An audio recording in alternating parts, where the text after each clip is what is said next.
Meeting to order at 6:07. I need a motion to appoint an interim president pro tem for the committee of the whole meeting held on March 3rd, 2020, until the arrival of President Pro Tem Glatz, who will assume the position of President Pro Tem. So moved. Well, I'll make that motion. I'll make a motion to appoint trustee Brennan to interim president pro temp for the committee of the whole meeting held on March 3rd, 2020, until the arrival of President Pro Tem Glatz, who will assume the position of president pro temp at that time. So moved. Second. Second. All those in favor? Aye. Aye. Aye. Very good. Thanks, Mike. Okay. All right, moving on. Thanks, Mike, for the motion. Item number 2, consider approval of the minutes of the committee of the whole meeting held on February 18th, 2020. Do I have a motion? So moved. Thanks, Cindy. Second. Thanks, Mike. Thanks, Bill. All those in favor? Aye. Aye. Very good. Motion carries. Do these highlighted ones last, so we'll start this one, cannabis, IG, and then we'll go 5, 7, 8. Okay. Very good. Thanks, Doug. Okay, moving on. Item number 3, discuss the Marriott LaGrange Road Engineering Services Addendum. Who's going to take that one? Is that you, John? Yes, sir, thank you. Very good. Thanks. I am going to give a brief description, and then I have Mr. Kenny here from Baxter and Woodman, our engineering contractor for this project. This is to contract with them to design providing water and sewer services to the proposed Marriott development, along with other undeveloped parcels along 183rd Street and LaGrange Road corridor. Can you freeze off for the presentation here? Good evening. My name is Mike Kenny. I'm a civil engineer with Baxter Woman. I am the current project manager for really anything Tinley Park. I'll get started. So talking about the project overview, like John said, this is a sanitary sewer and water main extension going to undeveloped parcels in the area of 183rd and LaGrange Road. Right now, the Marriott properties are looking to build a couple hotels that immediately need water and sewer. So we are contracted by the village to provide a route investigation and provide options. One being alignment 1, which I'm going to show you here. Sorry, the map's a little unclear, but alignment 1 is going to be coming down through the Moraine Valley, right alongside there and cutting through the current farm field and crossing 183rd Street. With the alignment 1, it is the most direct route. It's the shortest length, but it does present a few issues. We're cutting right through 2 properties of really usable space, and with no current plans, it's hard to tell and negotiate with a property owner how exactly we're going to cut through there and make it an agreeable option.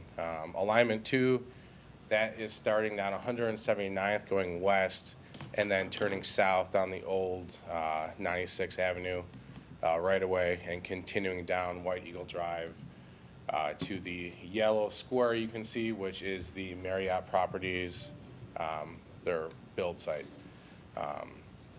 During our investigation, it was determined that alignment 2 would require a lift station because of the topography in the area. And with the lift station, we'd be able to serve more parcels. Anything south of 183rd Street would also be able to be served off this lift station. Right now, a ballpark for the lift station, it would be either on the northeast corner or southeast corner of 183rd and White Eagle Drive. Just going over alignment 1, found does provide the most direct route, but limited service to future developments. Alignment 2 does require a lift station, and that is more involved design and construction. I talked about the route going down 183rd and White Eagle Drive. The village ultimately decided on alignment 2. This was for the reasons I previously stated, with being able to service more future developments that are currently unclear what they're gonna be, but the lift station will be able to assist with the sewer. So all in all, there's gonna be approximately 3,400 linear feet of water main, 3,100 linear feet of gravity sanitary sewer, and 300 feet of force main. Our preliminary construction estimate for the total project is $2.35 million. So the amendments and new proposals were needed. We had an initial contract for the route investigation and providing design services for something that was more closer to alignment 1. With alignment 2 being chosen, there's more design involved. There's IDOT permitting, more survey. So we provided an amendment for $23,000 to the original contract. We also sent over our construction services proposal for the utilities portion of the project, being the sewer and the water. The lift station design services are $63,750. That's just for all the design of the lift station itself and the force main. And then our construction services that accompany the lift station. And I'll get into my little caveat there at the end here in these next few slides. The design and permitting timeline, the initial survey has already been completed. It actually finished up yesterday. So we will begin the design of the water and sewer portion as soon as next week. And then the main timeline factor here is permitting with the Metropolitan Water Reclamation District. Permitting a new lift station can take anywhere from 3 to 4 months about right now. That's including the new sewer that accompanies it. We're going to aim to get permits out in May for construction in August 2020. Efficient bidding. If both projects are bid as one, we can use the same contractor. That'll reduce our cost of the construction services. Construction services for the lift station will be decreased by $30,000. The reason we wanted to include our full price in the construction services is I don't want to be staying here in a year and telling you, hey, I need more money. I'd rather be upfront with it. If there is a need for the water to get to the property, the hotel property first, it would be able to do so if the project was broken up into two. But then we would have to be out there at separate times providing the construction services. Our goal is to have both projects go out as one, have the same contractor and be constructed at the same time so our construction team could manage everything as one. Construction time frame, get started in August, go into, majority of the work will be August, September, a little bit in October, a little bit of work here in November, December, and final restoration in March 2021. Any questions? Who's going? Anyone have any questions? I have more of a comment, but I think this is, Plan 2 is a great option. I think it's going to service those properties, like you said, south of 183rd a lot better than option 1. And I think it is a good service that we're doing to those existing properties that we're not splitting our land in half. So I think we came up with the right decision, in my opinion. Thank you. Thank you. So I have a question for, I guess, Dave. So the lift station, $124, $500, right? Or minus, you're saying you can save $30,000 by doing it all at once? Yeah, so if there's no need to get, if we can construct, or if we can bid both projects as one, and there's not need to get water to the property, before, say, the lift station is complete, yeah, we could save $30,000. Just that $30,000 is man hours from Baxter and Women being on site, dealing with the contractor day to day. So both projects are going on at once. There's already a guy there for the first one, so we're not going to double bill for that. So last we met with the Marriott lawyer, they were not doing two projects at once. How's that going to affect everything? Well, they had discussed possibly not doing a single phase and doing 2 phases. I believe their preference would still be to do a single phase, but it is my understanding we still need to get utilities to these sites for them to do it in 2 phases or 1 phase. And we instructed the Community Development Department to negotiate with them on what that's going to look like.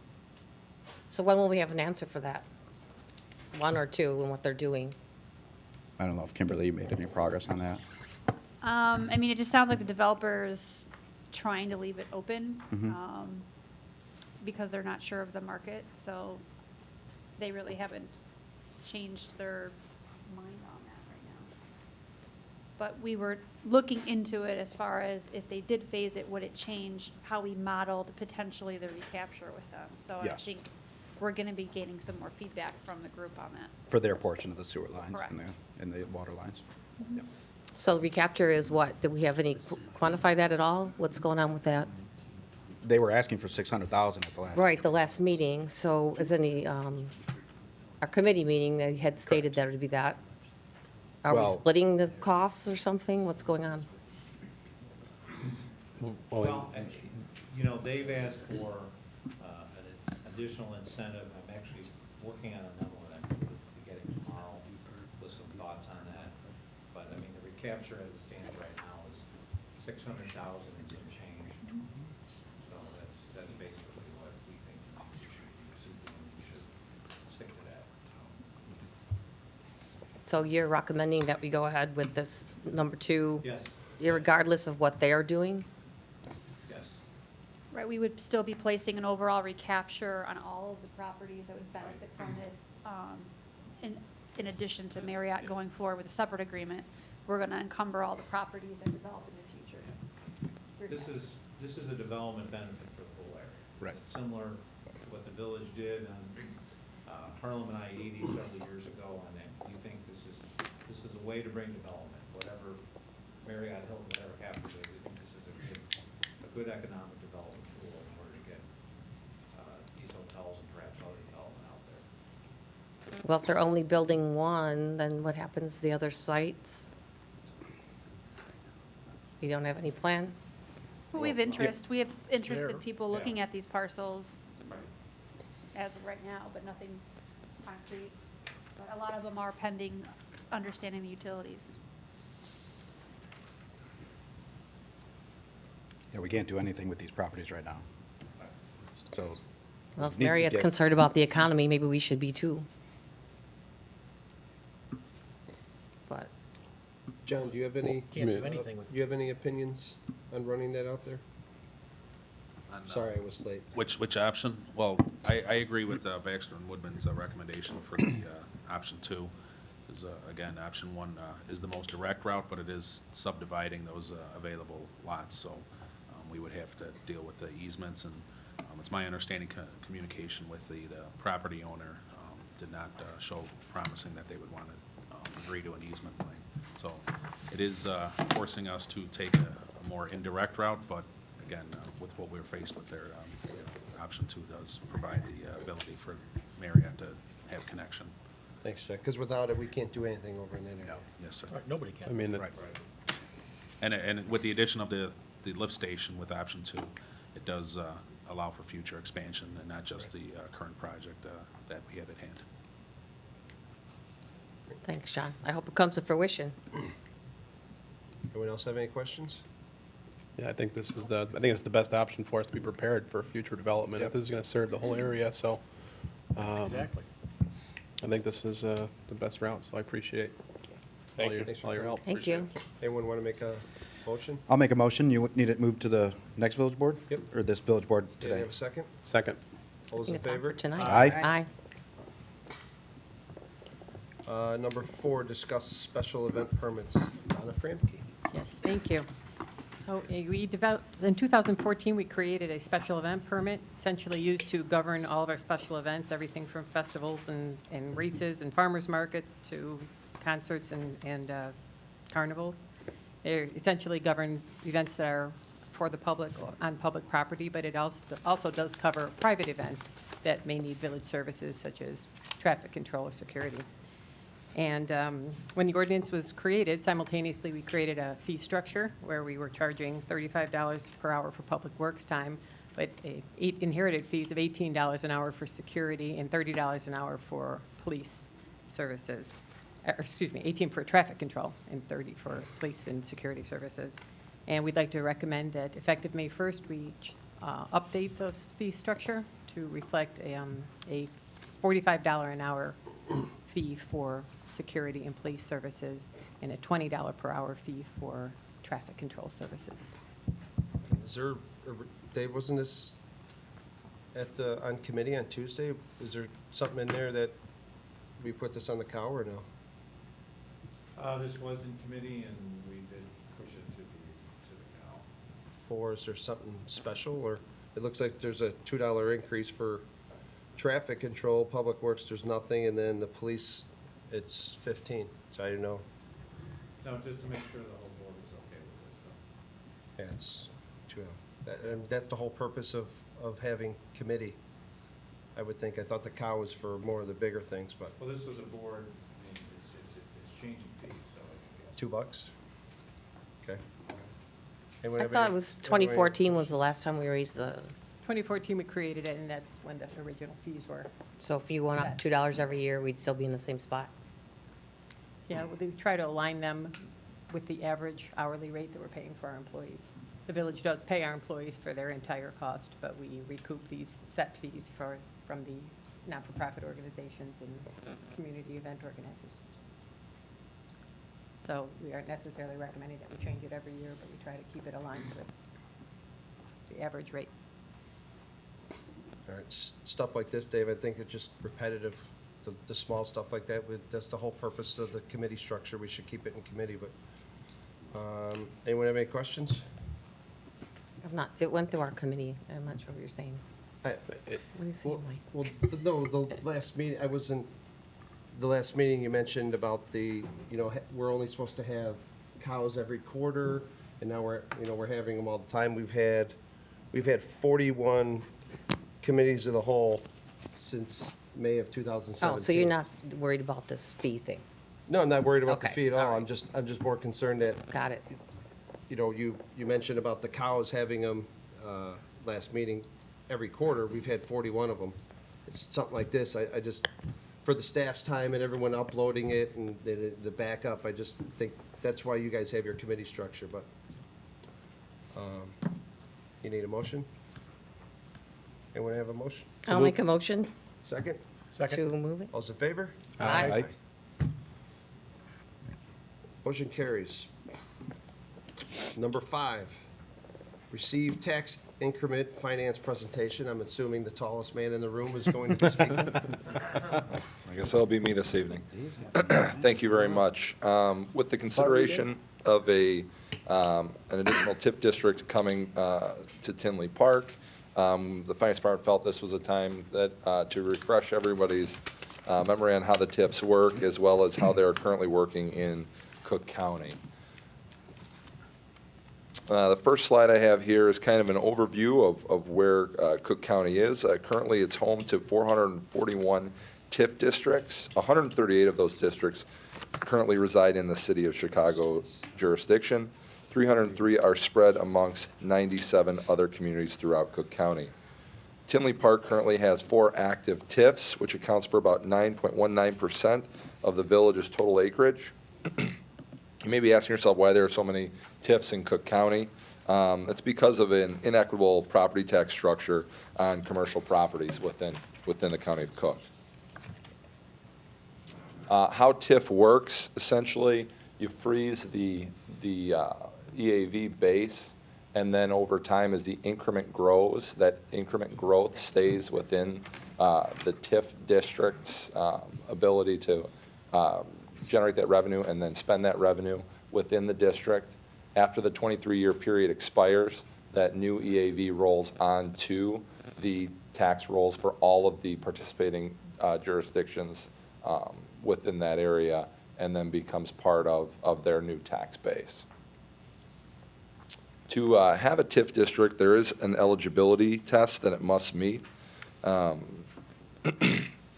The eligibility class definitions include blighted, conservation, a combination of blighted and conservation, or an industrial conservation. For a conservation TIF with land and buildings that need to be improved, there's 13 criteria that it must meet. A minimum of 3 have to be met, and over 50% of the buildings must be have an age over 35 years. Blighted would include land that needs to either be improved or land with buildings that needs to be improved, as well as vacant land, as well as the industrial conservation. One of the terms that we use to talk about the conservation and blight TIF is that we want to embrace these types of things. This is meant to bring redevelopment or actual development to undeveloped parcels. These designations are not a reflection of a negative reflection on the community, rather legal qualifications that constitute the parcel or area's eligibility for the creation of the TIF district. Those qualifications include obsolescence, inadequate utilities, inadequate infrastructure, declining property values, and deterioration. A common misnomer is that the size of the TIF can be drawn to whether it'll be successful or not. That's not true. The acreage, EAV, and number of TIF districts in a jurisdiction or number of parcels within a TIF have no direct correlation to the success of a TIF.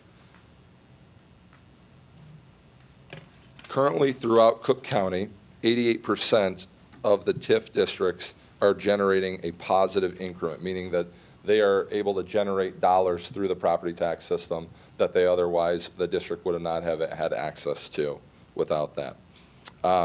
These districts, this number currently does not include the city of Chicago because of their large number of TIF districts within their jurisdiction. If they were included, that number jumps to 90%.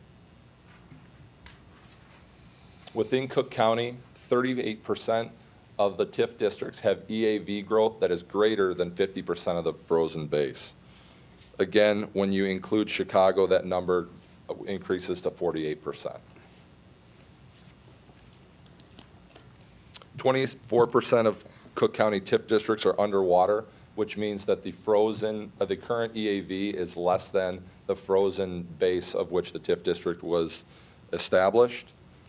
These districts, 19% of those districts are underwater if you include those that are in the city of Chicago.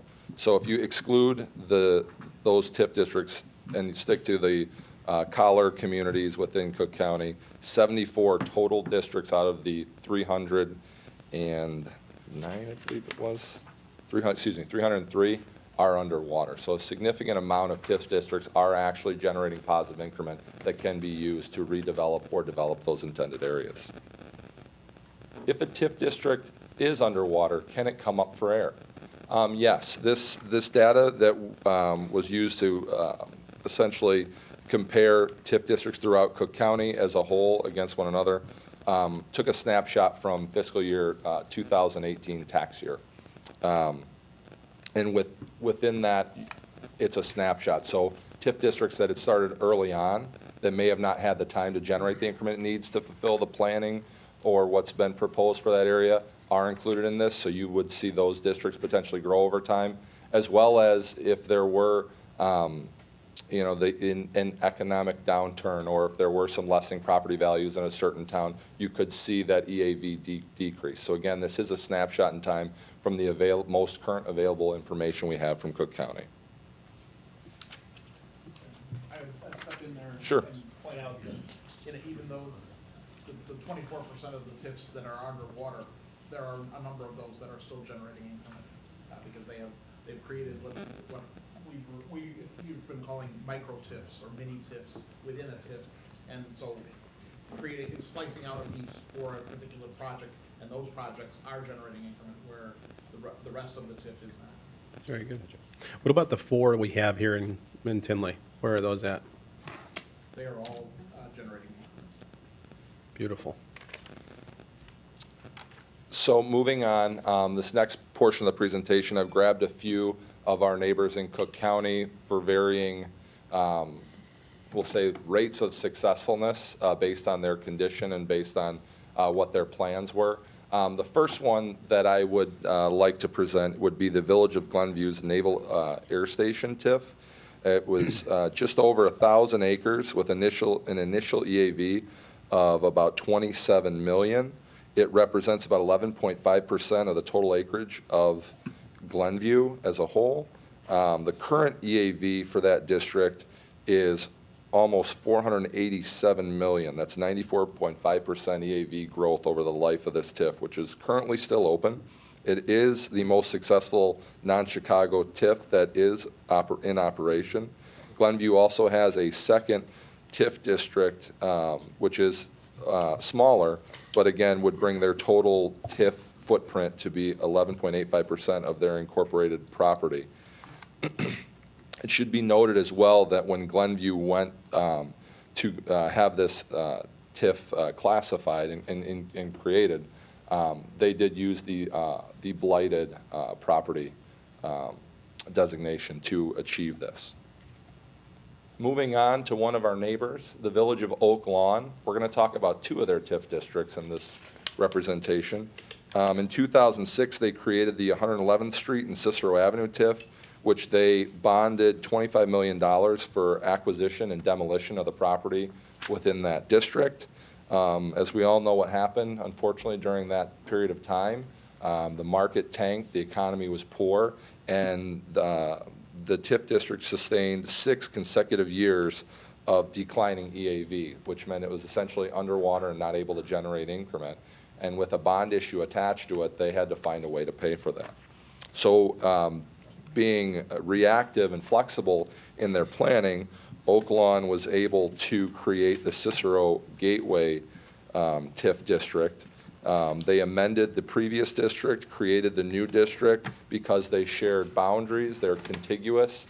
Oak Lawn currently has 7 TIFs within its jurisdiction, and due to the success of the Cicero Gateway TIF and the contiguity with the 111th Street Cicero Avenue TIF, they're able to use that increment to pay down the bonds that were associated with the original TIF, as well as keep the plan in place and keep the purpose moving.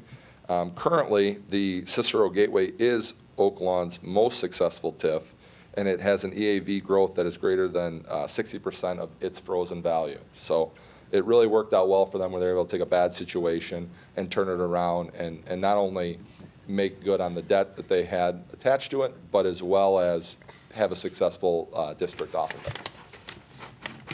Another district from one of our neighbors is the Village of Orland Park's Main Street Triangle TIF. It was created in 2004. Orland Park financed $62 million of this project.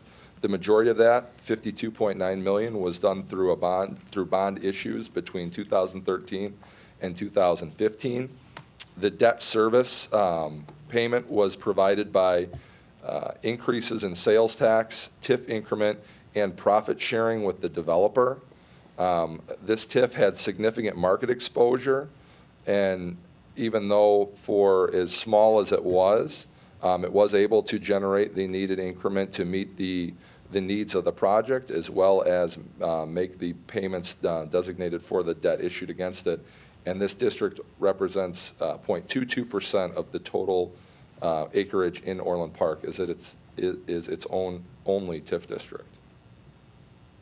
Moving on to a district we're probably all very familiar with, being the recently closed Oak Park Avenue TIF district. The frozen base in 1994 was 1.8 million, which grew by 94.4% by 2017 to over 32.5 million. This had 17 projects undertaken, mainly focused on or around the convention center.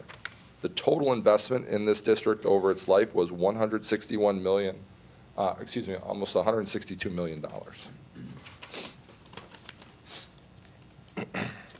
Some of the non-taxable projects included within this district was a collaborative effort with School District 146 to retain Central Middle School, as well as for the district to be able to offer a full-day kindergarten program after the TIF was closed, and they were able to absorb that growth in EAV. They were able to provide a program that they weren't that wasn't fiscally viable at the time prior to the TIF district.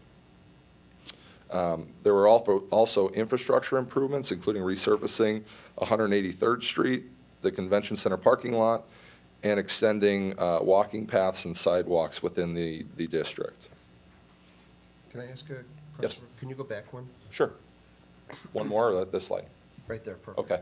So, Brad, what you have this in your presentation, you and Andrew, so the full-day kindergarten program and the walking paths and the sidewalks, so without this TIF, none of that they would not have that? That is correct.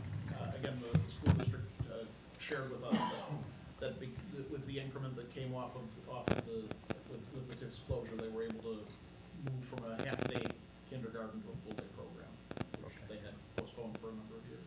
Perfect, thanks, Brad. Can we go back one, as long as we're going back? I didn't catch that 1 million number on that. Is it this slide? Yeah, 161? No, 1810, thank you.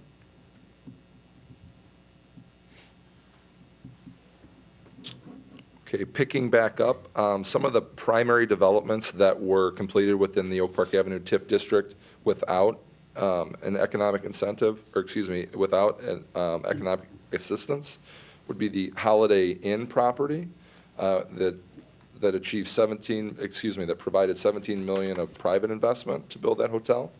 The Always Open Shopping Center for its original construction. Park Avenue Townhomes, Millennium Lakes Townhomes, Lakeview Townhomes, and an LA Fitness. The primary developments with assistance would be, even though it wasn't a cash assistance, the pad of property for the Holiday Inn for which to be built was donated, which we estimated at a fair market value at that time about $805,000. The Cornerstone Center, which received $406,000. Tinley Point, which received just over $367,000. Gamboni's parking lot for $47,000. The Always Open facade incentive, which was completed after the original construction. So the total cash assistance provided throughout the Oak Park Avenue TIF was $855,603, while it generated over $61.9 million, leaving 98.6% to be used for the needs of the village within that TIF district. So basically, Brad, all this is because of that TIF over there as well? That is correct. Yeah, like I say, it generated almost 62 million, which most of it got spent within the TIF. There was some monies that we have, again, because all of our TIFs up to now have been contiguous, we were able to move monies to adjacent TIFs to assist other projects that we had going on within our district. But the spending, though, so this doesn't affect the budget, so all this stuff is all paid out of the TIF that the taxpayers actually never pay for, that if it wasn't for if you didn't generate all this revenue, it The would general taxpayers, right, are not never paying- paid a dime for it. are not paying for it. Okay. And yes, and most of that would be costs that we would have otherwise had to have figured a way to finance and pay for. Like how about the sidewalks you just put on 183rd? That was part of this. So all that was paid for out of there. So Public Works it didn't go into their budget. Okay, thanks. So the last slide here to wrap up our Oak Park Avenue TIF presentation portion would be what we've learned, because it's widely regarded as one of the most successful TIFs to exist in Cook County, and which has provided us our own little TIF success playbook, where we were able to identify an area of the community in need of development and assistance. We're able to create the right plan for the area and the community.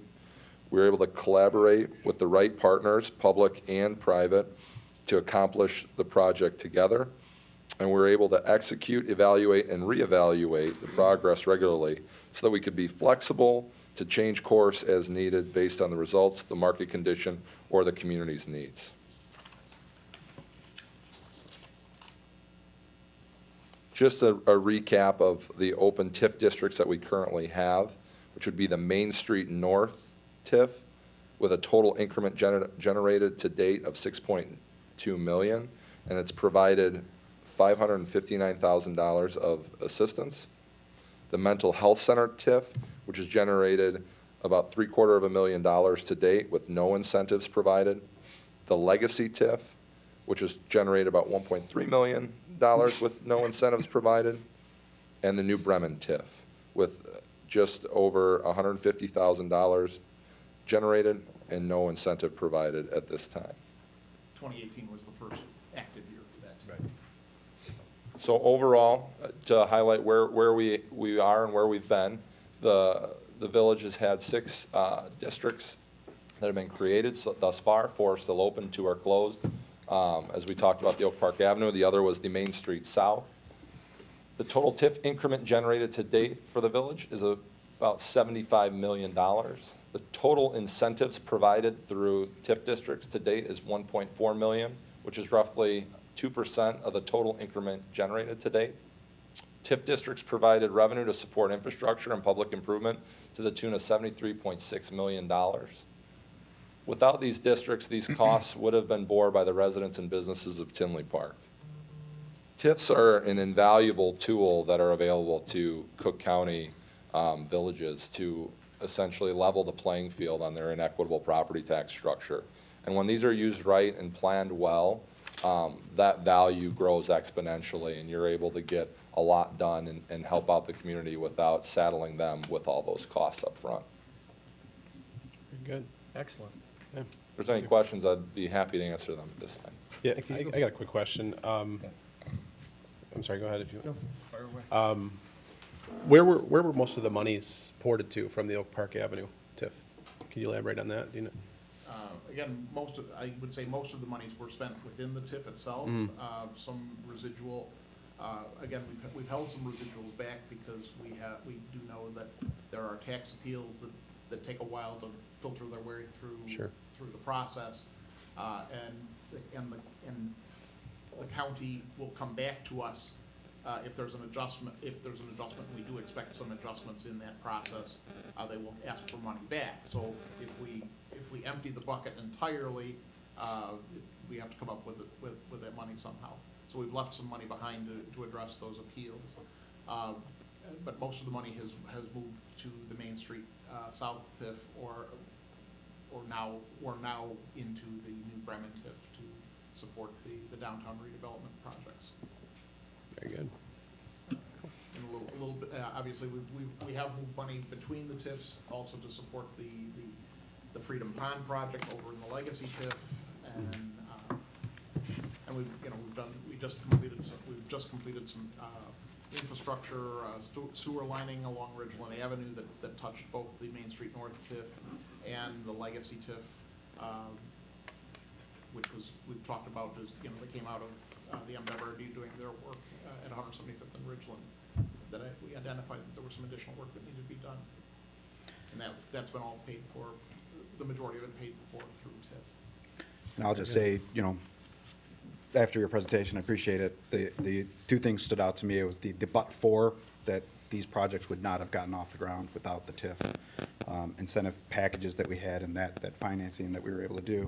And then the other big thing is, I think, as up here, we need to be responsible and look past these legal terms of blighted and all that type of stuff and look at these as economic and kind of financial decisions that need to be made and not kind of get kind of hung up in the emotions of these words. So I appreciate you guys pointing those things out today.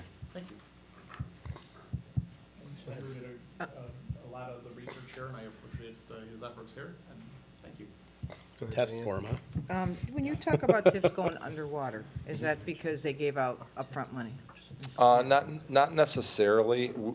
What wasn't provided through Cook County would have had to have been a deeper dive into what would have been reaching out to those communities directly on a one-off basis, because they could have provided money up front, but that would have not impacted their EAV necessarily. That would have been a deal that they would have entered into. The underwater references the property's value. So essentially, when the line is frozen, and then, I'm going to go back to that Oak Lawn example. The line was frozen in '06. The market tanked. The values of properties dropped for across the board, didn't matter where you were. Once it drops below the frozen amount, there's no increments. There's nothing above it for it to generate any dollars, essentially tax dollars into it to be used against a TIF. Now, as Brad alluded to, there is the ability to create these micro TIFs where if you know you have a parcel that's EAV is going to go up, you can refreeze that effectively at that lower rate in that area. So when that single parcel goes up, it'll generate some increment there. Well, But it's actually a unique characteristic of how Cook County handles TIF. They look at the increment for the TIF as a whole, the entire TIF. And so the allocation of increment is based on how the entire TIF is performing. But if you've got, occasionally you want to pull out the parcels associated with a specific project, and so that they stand alone, and then the rest of the TIF is left remaining.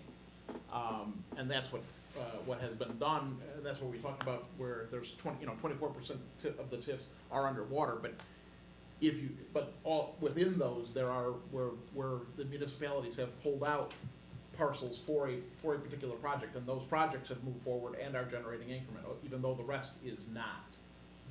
So like, again, the underwater is that the value of the EAV is less than where it started, so it doesn't generate any new incremental dollars. In our Main Street South, while Andrew referenced that Oak Lawn experienced this with their TIF, we did as well with the Main Street South TIF.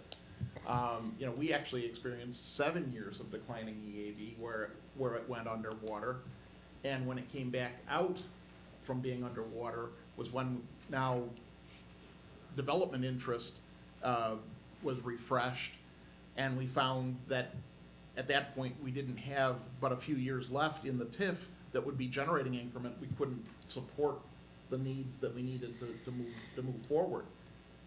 So the effective solution was close the old TIF and rebuild it, if you will. So we reconstituted most of what was in the Main Street South TIF, plus added a few other areas into the new TIF, into the new Bremen TIF. And because it had only just barely gotten back at, as Andrew had referenced, got its head above water, we really didn't lose any ground on our base EAV, because our new base EAV for the new Bremen TIF is only slightly higher than it was when we created the Main Street South TIF back in 2003. So but now we've reset the clock and have another 23 years to generate increment towards supporting projects. Thank you, thank you. Cindy, do you have anything? No, I'm good, thanks. Andrew, Brad, I want to thank you guys in the finance department for putting this together. I think it was excellent presentation. You hit a lot of key points that I think needed to be, addressed, that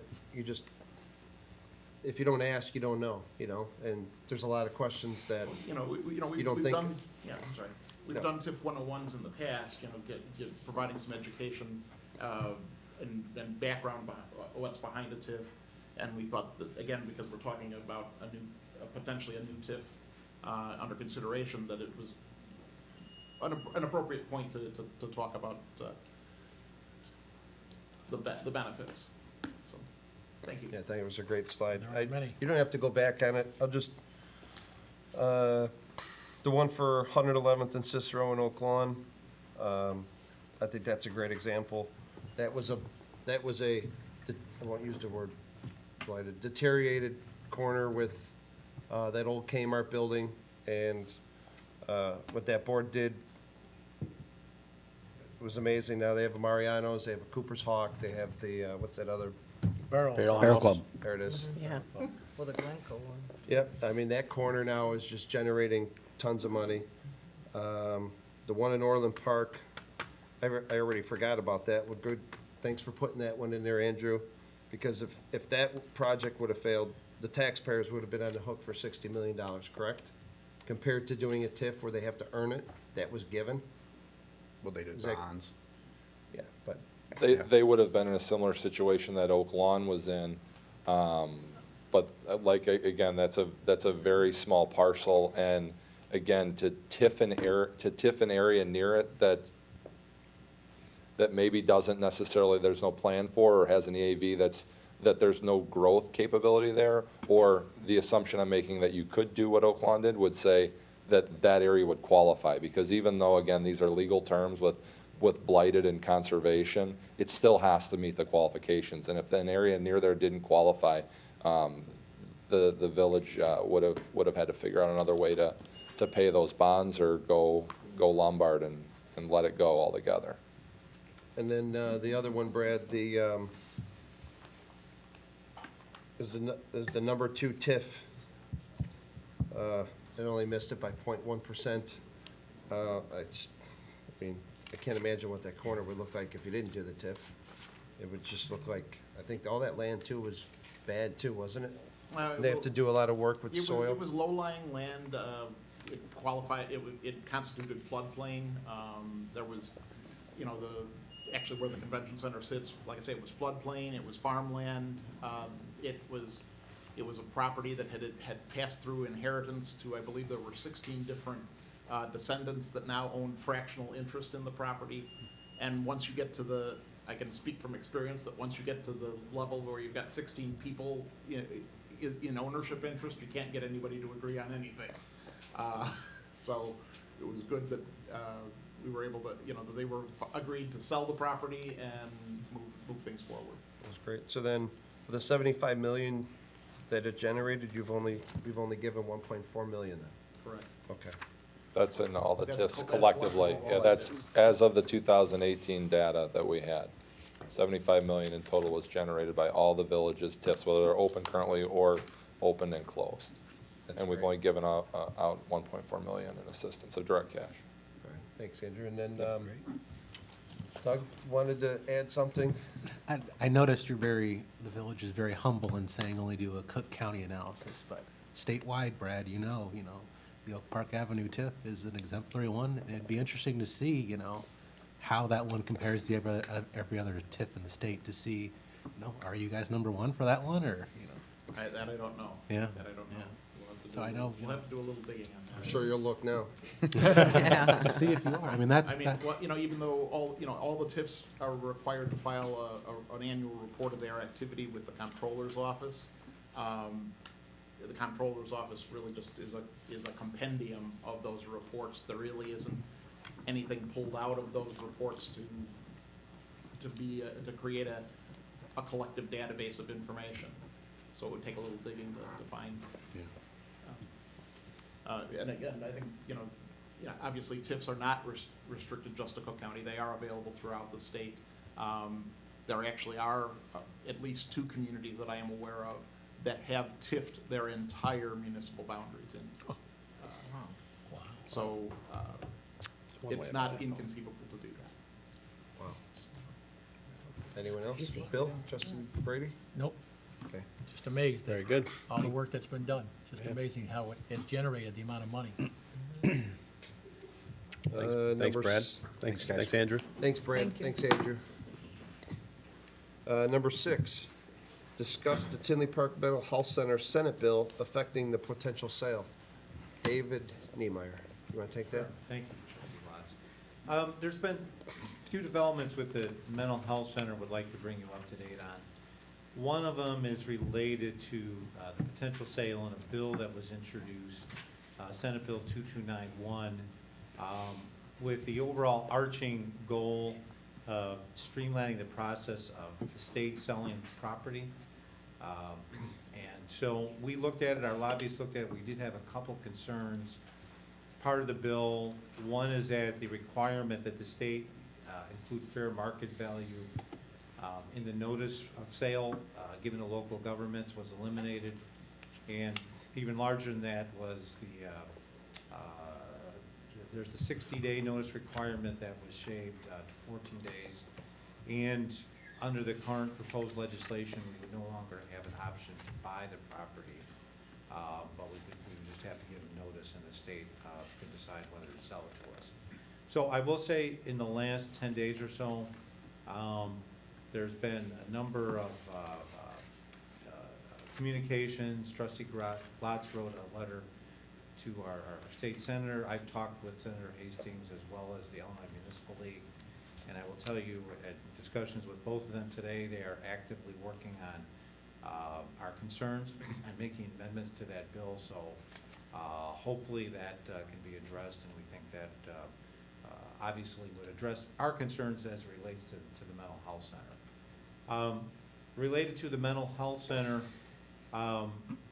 we've also had a couple meetings related to the environmental issues with the mental health center. Trustee Glotz did write a letter to state and federal representatives, the US and IEPA, and we've had a couple of meetings basically asking whoever we can from the state EPA, the federal EPA, as well as our state and federal legislators to help us get the property cleaned up. We've had letters from both of our congressmen, multiple letters.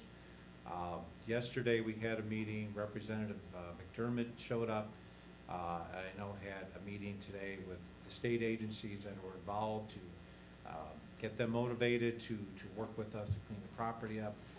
Senator Hastings had a representative out there, and he's been working on this too. And the US EPA actually contacted the IEPA today, asking them to move forward with a plan to clean it up. So we've been having a number of conversations, and hopefully we'll start to see some action soon. So. Great, thanks, Dave. Sure. Anyone have any questions? Dave, I had one, if I heard you correctly. I've been led to believe, I thought, that we had like the first right of refusal to this, that the state had to. What happened to that? Well, that's, in this legislation, that would be taken out. So that's, again, why we're concerned about it. We're trying to. Well, yeah, that's change- convenient. Yeah, we're trying to get that changed.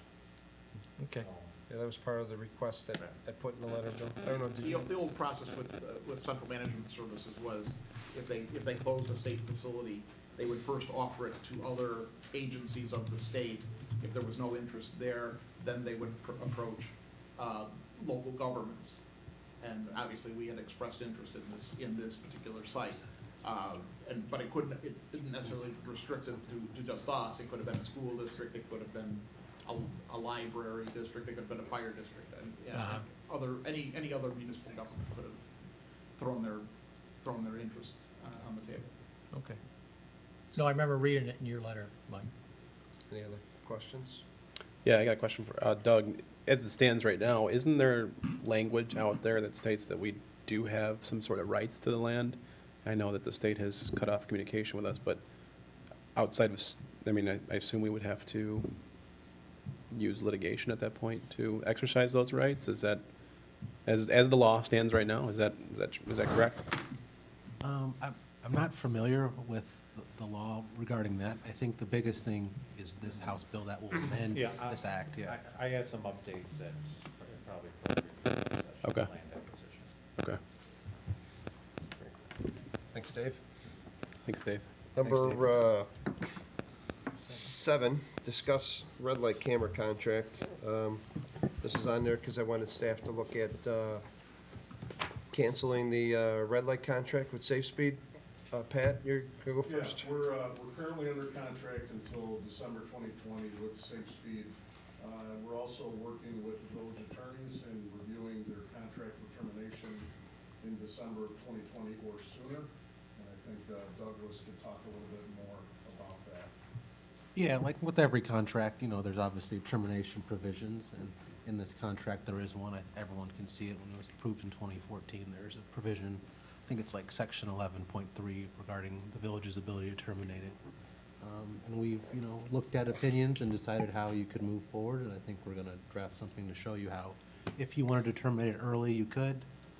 But that's obviously a decision of the board, what they wanna do. So Dave, how do you want to go forward with giving staff direction on sending them a letter to cancel it? Well, I think we would just need some direction as to if you want to do that. Okay. You just need a roll call or? Mr. Chairman, may I ask a question? Absolutely. Is there any plan in place to replace the contractor currently with another provider, or would we just be abandoning the concept of red light cameras altogether? I think I can maybe get to that one. Dave, you know this, and there's obviously a House bill passed a couple weeks ago banning red light cameras in non-home rule municipalities, which will go to the Senate. I presume there'll be another one, maybe regulating home rule communities based on the recent federal probes and everything. So I think, don't want to jump too fast on that one and replace them, because it seems like the legislature in Springfield is looking at this pretty seriously. I only raised the concern simply because it's a substantial amount of our budget. And I think that that's something that should be discussed thoroughly as we enter our budget season. It's a major revenue source. Yeah. So, And for a lot of communities, Right. Brad, you could Yep. I attest. mean, again, we have taken the approach to dedicate the revenues from fines, from the red light cameras, to our road program, our pavement management program. And it generates right now about over $400,000 a year, in fines that help us to support the road program. There is right now between our former provider, Redflex, and Safe Speed, right now there's about $1 million of tickets that have been issued but have not been paid. That, if we choose to move forward to cancel the contract, we also need to deal with how we're going to approach those as well. I was sorry to interrupt. I was sorry to interrupt you. I mean, I certainly, I think that we all could say that the current issues surrounding our contractor and then the entire concept of red light cameras in general are probably a concern of every one of us that's up here. I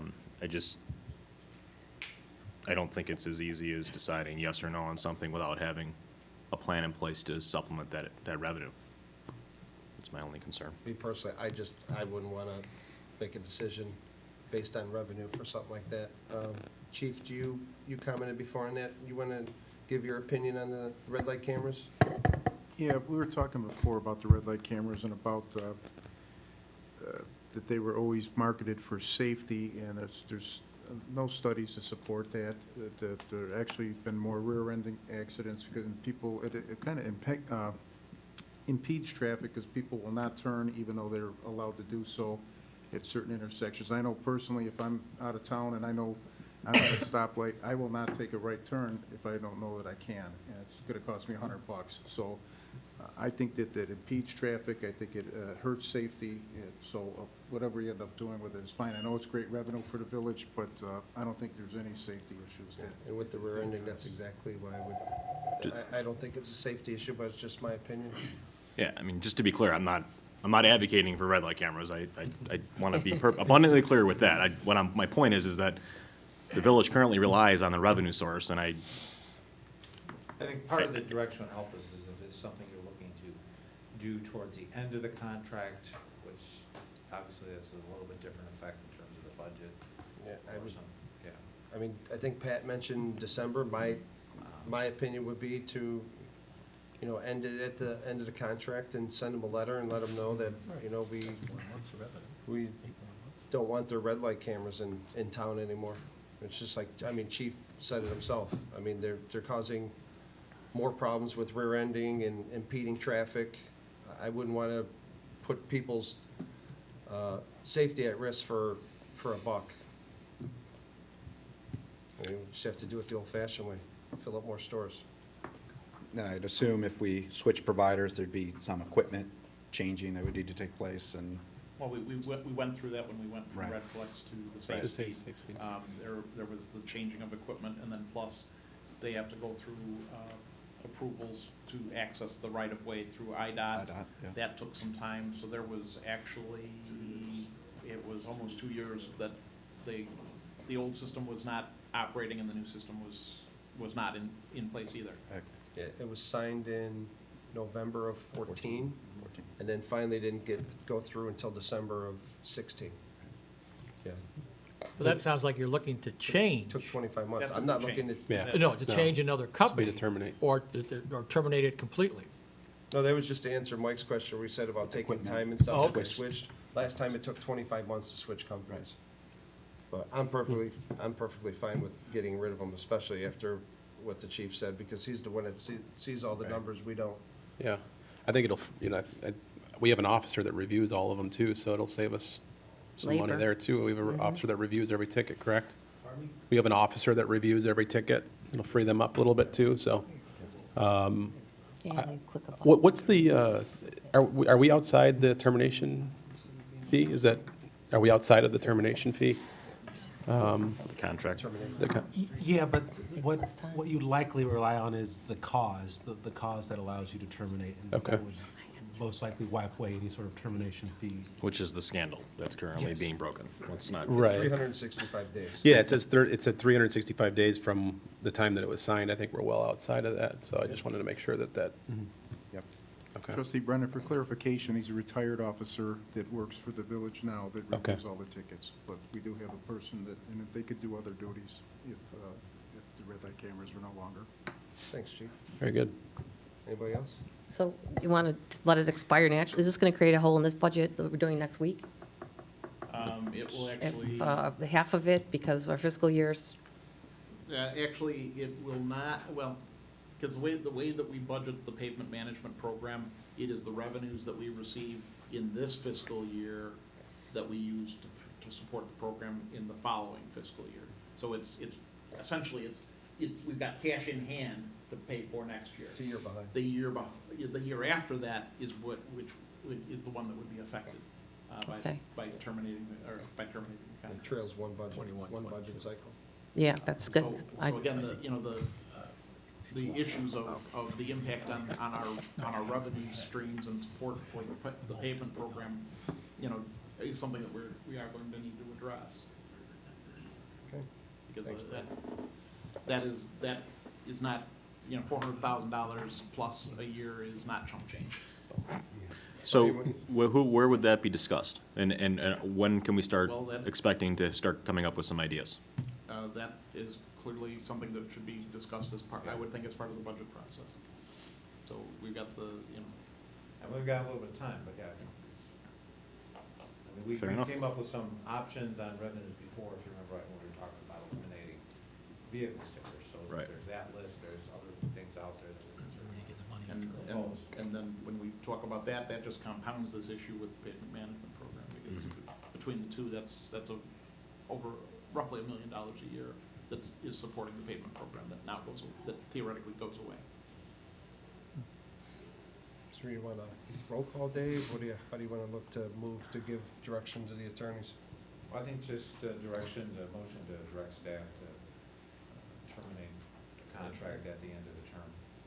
Okay? I'll make Yeah. that motion. Yeah. Second. All those in favor? Aye. Motion carries. Thanks, Dave. I think you have your direction. Thank you. Number 8, discuss cannabis dispensaries. Sure. Dave? Well, this is a follow-up to a couple of our past discussions. We've discussed this a few times, had some presentations on pros and cons. The board did put in a moratorium on allowing cannabis business established until November 1st of this year, or until the board passed some regulation that would pertain to cannabis, regulating cannabis businesses. So we also reviewed a survey at a recent meeting that showed a very close vote total with about 51.5% of our residents favoring legalizing the sale of cannabis and 48.4% opposing it. So really, at this point, we're looking for direction. First question is, does the board wish to continue this moratorium? If the answer is yes, then we continue it. If the answer is no, then really we would need some direction to move forward. Going back to that presentation we did a few months ago, there will be zoning changes we'll have to make. The taxing, we had discussed a taxing at 3%, as well as licensing changes and procedures that we would need to develop. So if that is the board's desire, we would look for those motions. Zoning, we would certainly suggest Duvon Drive as one area. There may be others. An ordinance that would impose a tax of 3%, and then another ordinance that would develop licensing procedures for dispensaries. So we look for your feedback and input. Well, first, Don, I want to thank you for the work you did on putting that together. I think the way you did it this time, it proved it was worth it because we got over 2,000 more people that were able to give their opinion. I guess we'll start over here with the ladies. Cindy, you want to go first? Yeah, sure. I just want to know, the moratorium, if we take it off, it'll be off, we have to do it by 11/1? Is that right? Is there like a, It'll expire. It'll expire. it expires on there if we don't do But you something? won't have any regulations in place. The So it expires on, it is 11/1? Yep. That's correct? And then it's essentially not a free-for-all, but, you know, we haven't set a framework to regulate them after that date. Yeah, so we basically either have to let it in or say no. Right. I just want to make sure that was my timeline. I'm in favor of letting them have some zoning and start working on it. And the chances that we get a license, I don't think are very good because we waited so long, but I was in favor. I would wonder if we should add something if, you know, I feel the same way. We should start looking at how we're gonna handle this for zoning. But do we do standalone buildings also? You know, that's something that had come up in a lot of discussions that having issues with their connected buildings with other tenants. But otherwise, I would too before. I think I'll just add, I agree with Cindy and Diane. One thing I would add is, I would want to make sure, Dave, that they're just dispensaries and they're not, you know, the craft or the, although there's a whole bunch of different ones. Go, Mike. Yeah, I completely agree. I think we should look at the zoning, get rid of the moratorium, definitely impose the taxes, and then the other thing is, I think we should limit to between 1 and 3. I don't know how the board feels about how many dispensaries they'd like to have, but I'd like to limit that number somewhere below 3. And then the other thing is, you know, as I've said in the past, no lounges, to ensure that our zoning's clear on that. One thing, I'm sorry, as far as that goes, I would, if we do allow it in, I would say that we would limit it to 1 and make it like a pilot program. I don't want them, you know, and see how that goes. I'd be fine with that too, yeah. Sorry, Mayor, I skipped you. It's okay. Went the mic. So if No, you it's all right. wanna- You can finish up. All right, go ahead, Bill. This is something I don't really have an appetite for. This is, you know, with the results coming in so close, I've always kind of leaned as a no on this. I think that, you know, if this is something that we do consider, I would definitely look into, you know, putting a limit on the number of licenses, and also looking at, you know, making sure these are standalone buildings, because I don't think you know, as many barriers as you put in place, I think this is gonna, you know, you don't want to impose on any other neighboring businesses. I think that would be, you know, as a business owner, you know, you have issues with other, you know, units in your building with fumes and whatnot, so I think that would be, you know, really important. One thing I have a question on, though, is that this is saying that there, in the memo, it says an ordinance drafted imposing a 3% tax. As home rule, we do get an additional 175, is that right? And we can go up to 475? Yeah, we can go up to 4 3/4 total, right? I think it's limited to 3. You No, can do- you he's can go talking by- 4 3/4 total tax, the 3 for the tax, then we have the home rule of the, what is it, 3/4, and then the 1% sales tax. Oh, well, yes. I mean, yeah. Total. But not- Correct, yes. The sales are subject to sales tax plus this 3%, so we would actually get the 3% cannabis tax plus our normal 1% sales tax plus our 3/4% home rule sales tax, so a total of 4.75 Okay. overall, yes. Okay. So, that's kind of all I had on this one, so. Trustee Brady? Mike mentioned that he'd like to keep the numbers between 1 and 3. I like to keep it at 0. I am against it, and I like to remind everybody that the federal government still considers it a felony. Mayor Vandenberg?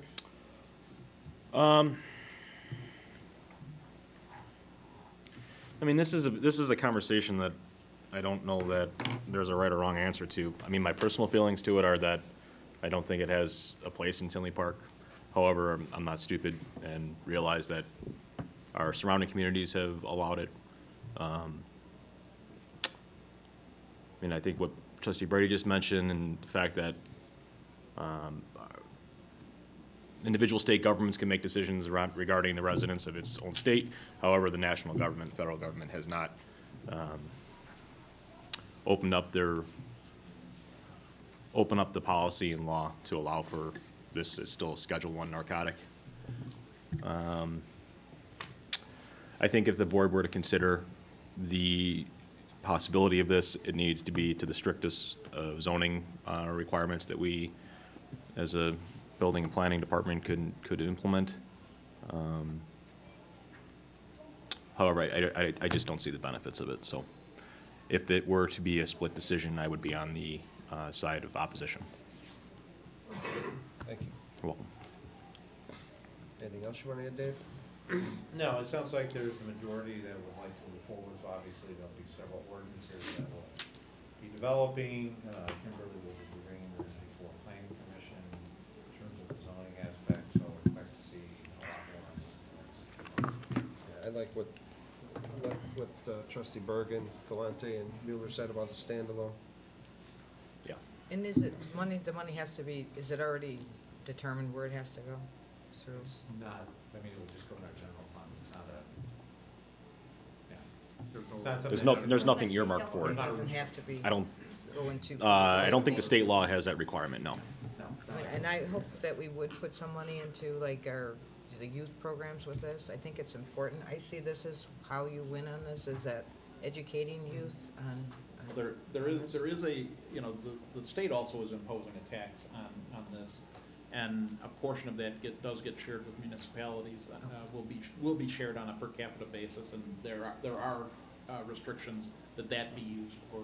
In addition, that's separate from. That's separate from. Okay, good. That's out of the state's pot That's out of, yeah, Good. that's coming out of the state. That's good. for tax fund, there. for education funding. Right. But again, a portion of that does get shared with municipalities, and there is restrictions as to how that gets spent. We learned that once before with the lottery, Illinois lottery and funding of education system, right? And we see what that did, so That was- I just, that- I that just, was- I think that we was need to a shell exercise game. caution on Yeah. that, but That was a shell game. yeah.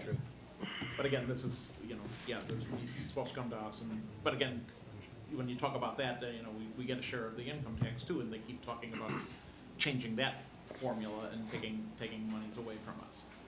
So, yes. Doug, is there anything you want to add to this? I think just the other part of this bill, and Chief, you know, there's the expungement portion of the Cannabis Act. And, you know, have you started to receive any expungement requests yet at all, or? We don't get requests, we're mandated to expunge a certain period of time when they're arrested by a certain date. There's some that have to be done by 2020. That's state law, that has nothing to do with dispensary. And that's already in the process, I presume? Yes, sir. But the cost associated with, yeah, that's just one thing, you know, municipalities consider is the manpower of, you know, having to do all those It's gonna expungements. take considerable manpower, but it's a state law, it's mandated, we have to do it. And that's gotta be done regardless of what we Right, do right. here locally. That's great. Thanks, Chief. Is that good? Got the direction, yeah. Okay, number 9, discuss video gaming terminal operating fee. You want to take that one, Doug? Yeah, I don't know if you want to put them together, 9 and 10, or? It's kind of one and the same, isn't it? The conversation? Kind of. So, okay, we'll just start with 9. So the idea here is many municipalities across the state of Illinois have these video gaming terminals, and they usually have licensing restrictions on them, and which the village has, but they also impose a fee as part of that licensing process here. As of right now, the village doesn't impose a terminal operator fee, and this is just a chance for you guys to consider, you know, like many municipalities across the state, if you want to, you know, implement some sort of fee associated with the licensing of these things. And like Donna spoke about earlier, the fees help kind of recoup the manpower and staff to, you know, and the administration of, you know, giving out the licenses. So sometimes it's a good thing to consider. Yeah, I think over the last 12 months, $125,944,429 was wagered in Tinley Park in the gaming machines. I think we should be charging a fee. A lot of money going through those things. Brad, by any chance, do we get a list of terminal operators? Yes, the gaming board provides, makes lists available of the Association of Gaming, of terminal operators with the local licenses. Okay. Do you have any idea, have you ever looked at that, roughly how many we have, give or take? There Hannah has it. is- yes, Hannah we have- has. Yes, we have looked at it, and I believe there's about 8, is that many, 20 different firms? Mm. Because we've got 34 operating licenses. I'm gonna say, there's diversity there. So it's somewhere maybe like about 15. Okay, good, I don't remember the exact number right now. good. So how do we go about that? So you work with Doug and Brad on the fees and what the other towns? Good, so we can add a little there to Brad's bucket. We will have a Is, conversation. is there a threshold that the state puts in as being over and above a reasonable request? Just like they do for your terminal fee? Interesting. So recently, I think we're gonna talk about this in the next item, but you know, that recent House Bill 5065 effectively would cap the municipal fee at $100. But we've kind of looked at around the state, and you know, based upon recent Supreme Court decisions on reasonable fees and such, we've determined that roughly around $1,000 for the license would be reasonable and effective. Anything more might be some reach level of egregiousness, so 1,000 seems to be right. So you have, what, 14 terminal operators and $1,000 a year? That'd be a couple red light tickets for Brad. Yeah. He won't have to wait to get his money. Okay. Excuse me, is that $1,000, is that per machine or per license? So it's two different ones. Usually you do it per license. Okay. This is for the terminal operator, the guy that provides the machines. Right, We already have a license in place for the establishment. Right. For each machine that they have in the establishment, and that is also $1,000. And I know some are getting a sixth machine. And some are now coming in to require their 6th device, yes. I think, what are we up to now? Up to 10? The request for the 6 machine, yeah, it's just over 10, I think. So would this be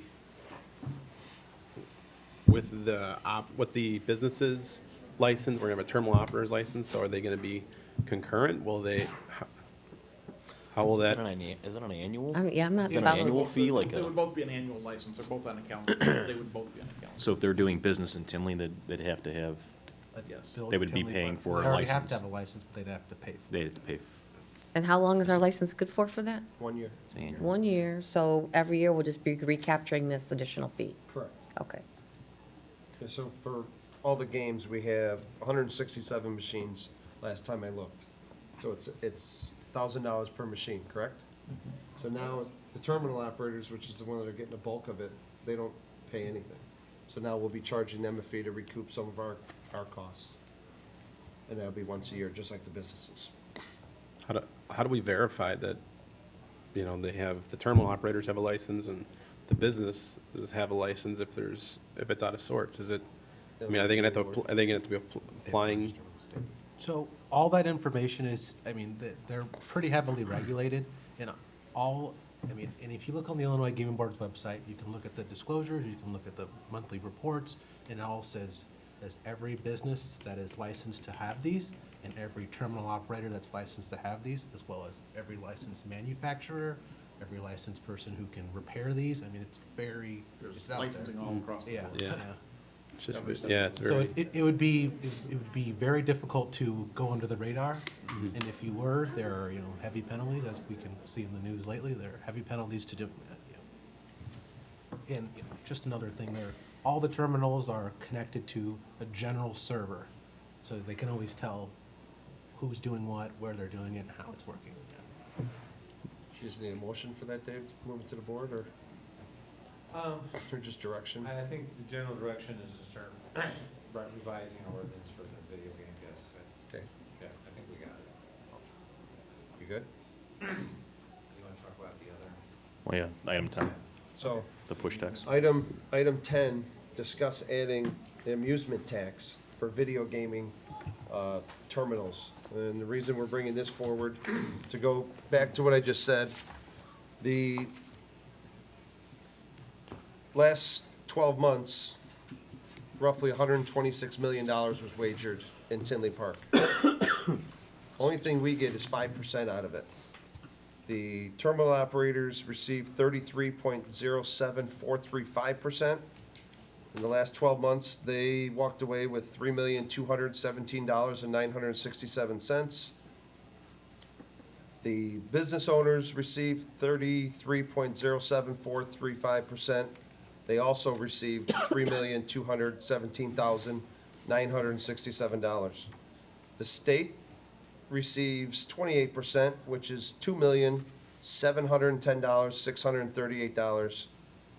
And Tinley Park receives out of that 10 million a whopping 5%, $507,329. And I believe, was it June or July 1st? Part of the deal for that was the 6 machine. They have, I think that the business owner and the terminal operator, I believe, is giving a 0.5% back to the state. So I believe the state will go up to 29%, if I'm correct. And then there's a fee for scientific games. They receive 0.8513, which doesn't come out of ours. It comes out of the terminal operators and the business owners. So basically, $126 million wagered, $10,146,529.68 was the profit, what was won. And so basically, the businesses and the operators got 3.2 million, the state 2.7, and we got 507,000.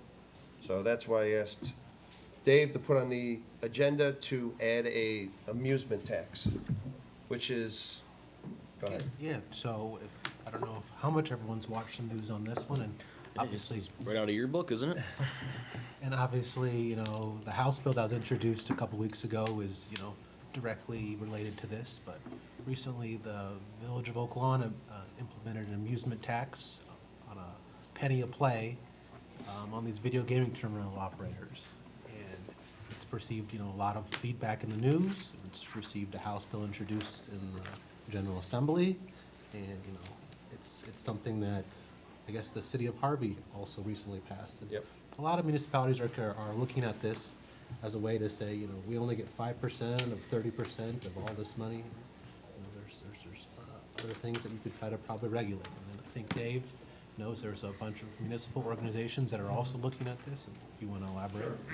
Yeah, I mean, this was discussed, South Suburban mayors had their monthly legislative meeting yesterday, and so there are a number of towns looking at this. The South Suburban mayors and managers, and talking also with the municipal today, they're obviously want the communities to have the ability to do this, so they would be opposing legislation that stops us from doing that. Municipal League is actually working on a draft ordinance that they expect to get out by the end of this week to municipalities that want to do this. So we should be getting some further guidance from them shortly, but I think this is an area that obviously there's going to be a lot of attention to the next couple of months, and I think a lot of municipalities are looking at trying to do this. And go ahead, Jay. I was just gonna say, I mean, the state's fighting back on this, They right? are. It's not something that they want to entertain. I don't know if that's where you were going with that, but I mean, it's gonna be a very, very spirited debate. Right, they're fighting the bill, and they're gonna give us, as you say, an ordinance that would help us kind of draft what we want to do appropriately. And I'm almost done. I'm drafting a letter. Dave, you could, if you could look through it when I'm done, I'll send it to you. I'd like to, we should send all the state representatives, asking them to reconsider. And, I mean, for 10 million to get 500,000, if they're gonna take that from us, I'd have no problem just eliminating the gaming then. It's not worth 500,000. I'd agree and get rid of it. I mean, or you know, for the time being, make it 2 pennies, make it a nickel. Can't. I'd love to make a Jefferson, but I don't think you could. I mean, in all reality, they're bringing the games to our town, that which was approved long before Mayor Vanderberg, myself, Trustee Berg, Trustee Brady, Trustee Brennan, Mueller, and Galante were on the board, but, you know, it's here. It's, horses left the stable, but doesn't mean we have to keep allowing it for, if they don't think 500,000, if they think that is too much out of 10 million,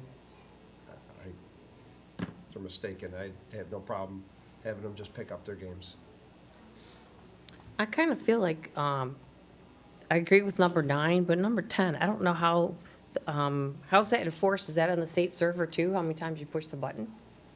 And Yes. also, if there's a tax, that's tax towards the people who are gambling, right? Comes Yes. off, Yes. So the person playing- The person playing would bear the ultimate instance of the tax, correct? So, but if we tax that one, then they'll go somewhere else anyway, and it'll be gone.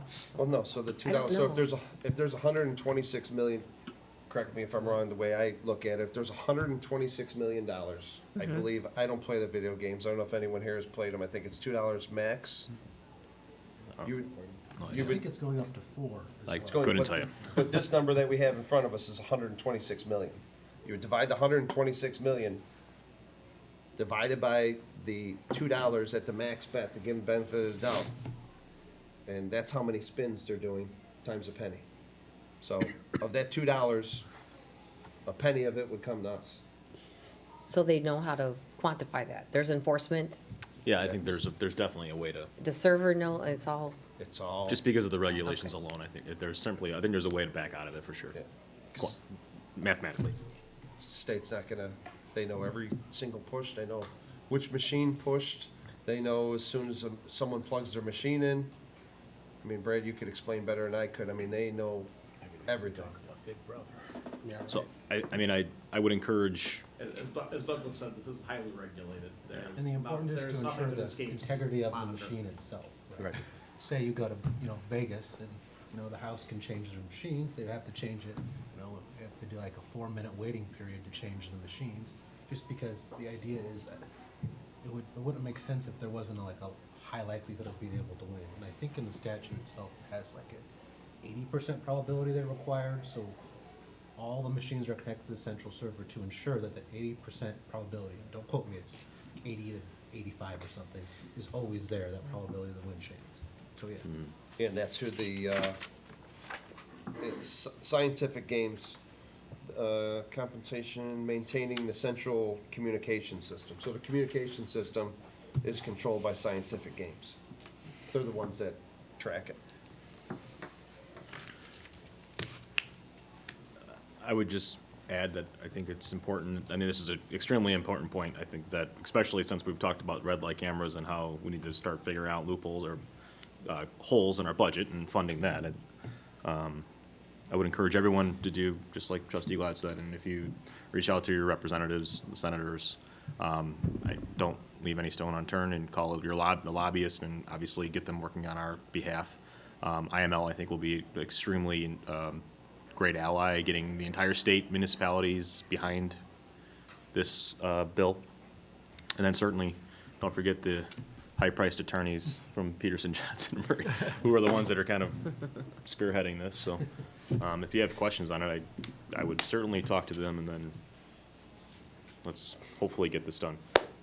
And while we talk about, talk about the revenues, just a reminder, and as we've got budget coming up, previous administrations, when they implemented the gaming, earmarked the revenues from the gaming towards, initially towards the capital for the construction of the Harmony Square project, and then once that is constructed, it will support the activities, events and activities taking place there.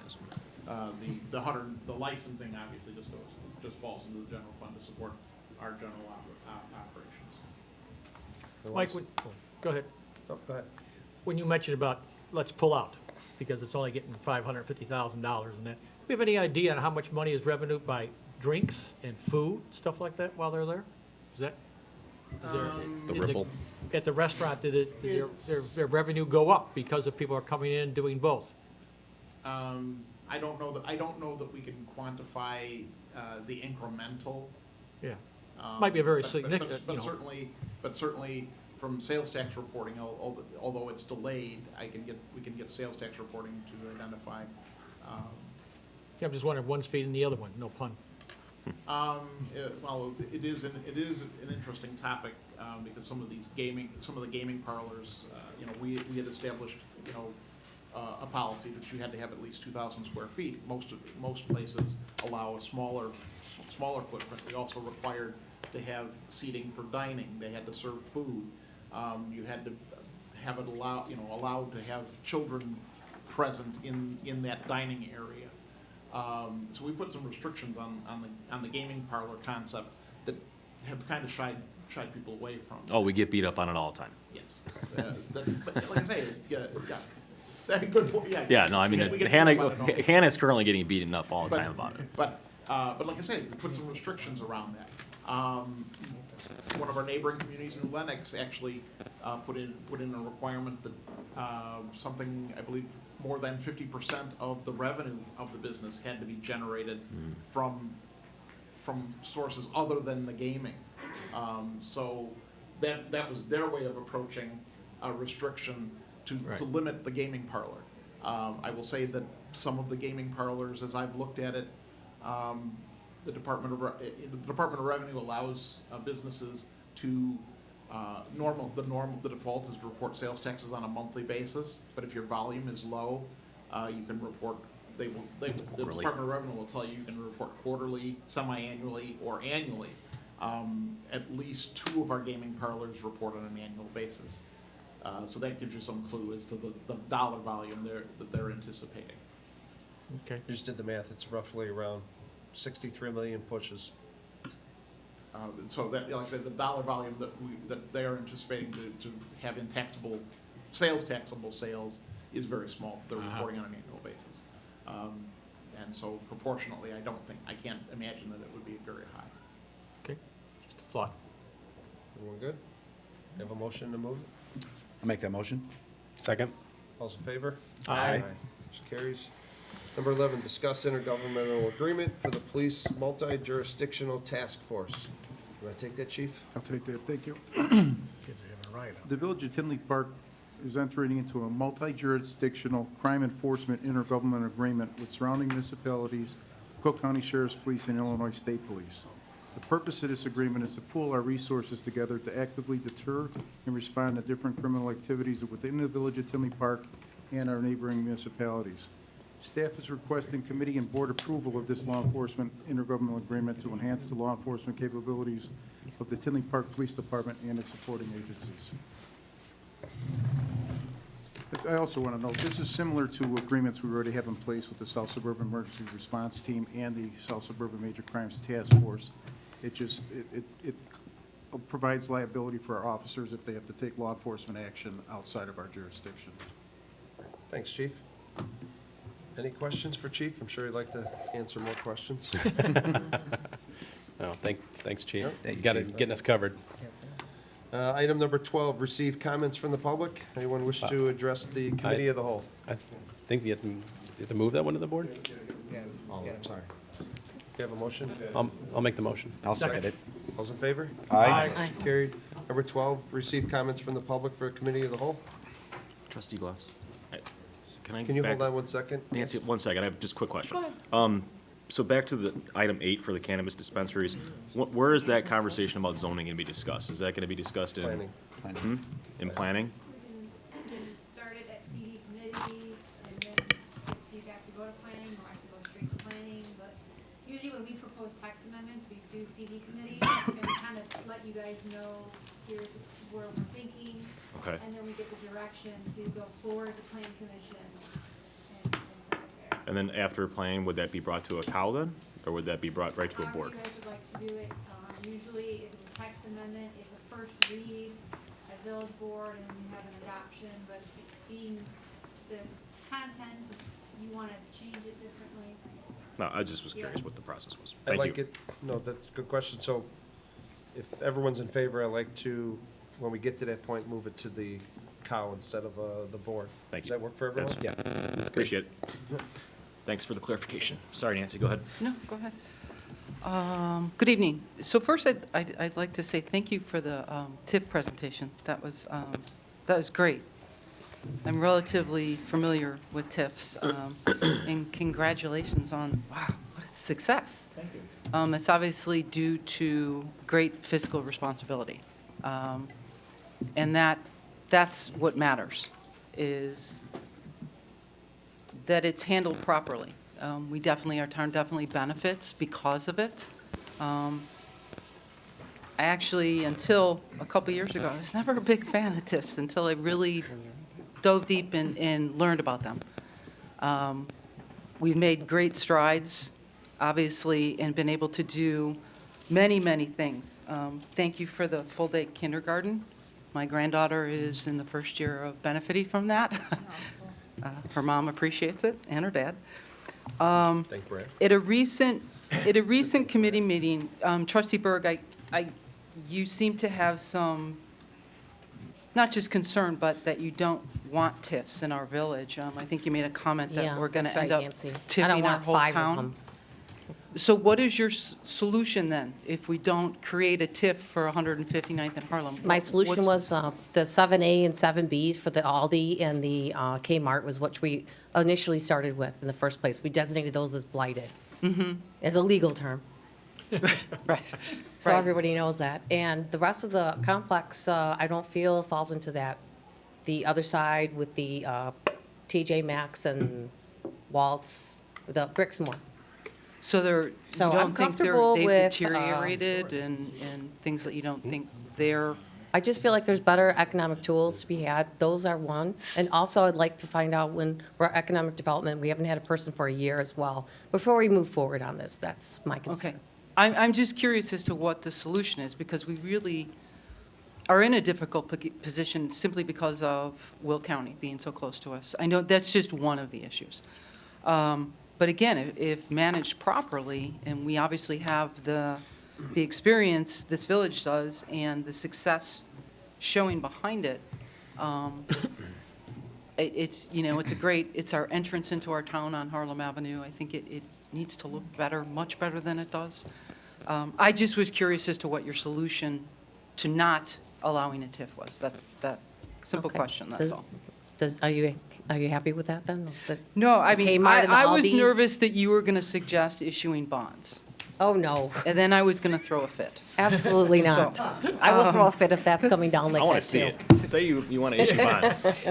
No, No, Come on, let's don't- have the don't conversation. mention because that. then I'll go through Bridgeview and We already start went through to the trouble dive of doing deep on the them and reclassifications on the tell you Aldi what a and the mistake Kmart. that is. So anyway, I'd like to move on to the cannabis.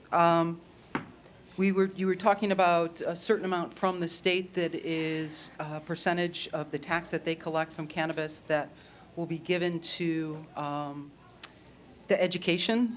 By the way, it's 20% of the tax that they collect is what they are bound by law to put into the educational process for kids. I disagree with putting a dispensary on Duvon Drive. I think you're making it more difficult for the police. Not to mention, it's almost like, ooh, let's hide it away. We're embarrassed, we don't want to see it. Part of being able to see, it's law, plain and simple, it's law. We have to, I believe, responsibly help to lift the stigma of having a dispensary in our town. It's nothing to be ashamed of. It's legal. This is what's allowed. And while I hear what you say federally, it's not allowed, 2 years, 2 to 3 years, it will be legal federally. So it's coming. Nobody's crossing state lines as far as getting it here, and it's all coming from Illinois. I think if you can put it in a location that is set back off of Main Street, and I'm going to use the old Aldi as the example, because that actually is a perfect location for it. It doesn't sit right on a main street, so as people are driving by, they don't see this crazy 2-block long line waiting to get in. It is pushed back a bit. It's freestanding. It allows them to pull their trucks in the back and right into the building. So as far as a safety issue is concerned, that is the best case scenario that a dispensary will want. It just gives them much greater security as far as bringing product in and moving money out. It's just like a garage door. They pull straight in, everything's unloaded into the vaults, they pull back out with the money, and off to the bank they go. It is the best case scenario for any dispensary. If you're looking for a way to make up the lost revenue from a red light camera, this is the perfect way to do it. We will be over what the red light cameras bring in every year, without a doubt. The other thing is, I'll go back to the stigma, and again, I respect your opinions for not wanting it. My question is, alcohol is a drug. Are we going to ban all the bars and restaurants? That stigma was lifted when Prohibition was lifted. To be honest, I mean, it's the law, and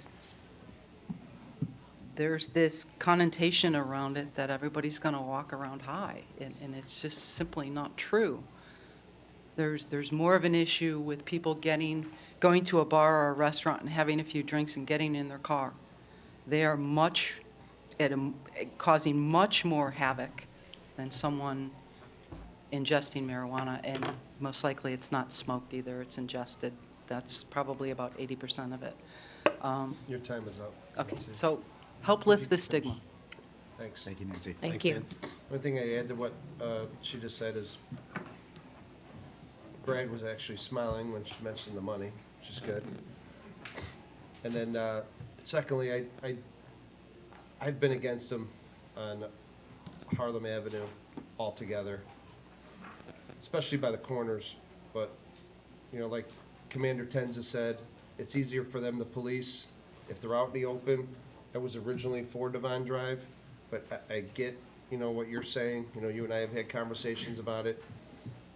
You have no problem with it. It's just to have it in the open, it makes it a lot easier for you guys, especially because they're already going through the mall a lot more than they are, you know, some other areas. And as long as it wasn't at the corner by Starbucks or Portillo's, and I do think it should be a standalone. I don't think they want to pick up their beef sandwich and whatever. Are you so sure about that? Yeah, I don't know. Oh, that's a agree, negative Michael. connotation. I'm not trying to stereotype anything. Understood. Chocolate shake sounds good, though. For the burrito at the finish tonight. Go ahead, Dave. On the same Brad. topic, there was an email that I received today from Crane Chicago Business that I shared with Kimberly, that, as you know, in recent years, there's been a lot of mergers and acquisitions with banking facilities, which have left banks empty and vacant. And those are have been identified as a preferred type of Location. location. Got nice Because vaults. of the security. They got a drive-through. Drive-through, drop it through the little tunnel thing. Through the window, through the column. Here's your gummies. Chief, did you want to add something real quick? The only thing I was gonna add is what you were talking about. I'd rather it in a more open area, because the assumption is going to be, and they're gonna be right, that if you're going in, you have money, and when you're coming out, you're gonna have marijuana. So you know, the pickings are good, that they're gonna have one or the other, whatever you want, the money or the marijuana. So I'd rather it in an open area and not in some dark, corner somewhere. Well, Commander Tenza made some good points. Thank you. Mike, I'll just add, I mean, I think it's great in an open area. I think our main concern should just be on the number of licenses, and, making sure it's in an open area. It's here, I mean, we might as well make some money off it. I'm still against it, but, it's already here in our town, and there's no judgments to anyone that uses it as a legal substance, so, that's just my 2 cents. I've never been for it, so. Cool. Anyone else care to address the committee of the whole? Let the record reflect there are none. A motion to adjourn? I'll make that motion. Second. All those in favor? Aye. Aye. You're adjourned.